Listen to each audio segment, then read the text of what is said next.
Bluzat me mbishkrimin Liria ka emër i veshën dhe motocikletat i kanë përgati për marshimin drejt Hagës, por motoristët nga Kosova këtë rrugëtim drejt qytetit holandez vendosën ta nisin nga prekazi historik, duke bërë homazhe tek memoriali i familjes Jashari.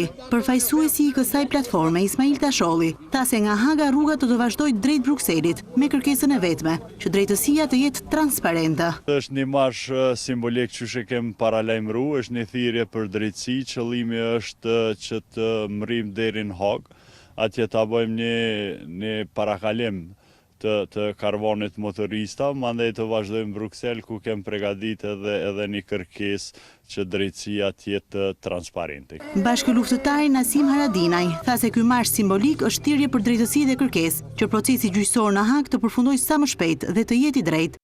Ne do ta bëjmë këto vetëm një thirrje për drejtësi dhe ajo tjetra që është që sa më shpejt proceset të kryen drejt. Ne nuk duam as të ndikojmë në drejtësi, po duam të thëmë se kjo drejtësi nuk po monitorohet. Prandaj kjo le të jetë thirrje edhe për ndërkombëtar, por le të jetë thirrje edhe për njerëz të qeverisë dhe gjithë ata që mendojnë se drejtësia është ajo vlera kryesore. Për t'u dalë në mbështetje, ish krerëve të UÇK-s që po gjykohen në Hag, ish presidentit Hashim Thaçi, ish kryeparlamentarëve Kadri Veseli, Jakub Krasniqi dhe ish deputetit Recep Selimi, më 17 tetor në Tiranë do të mbahet një protestë gjithëkombëtare.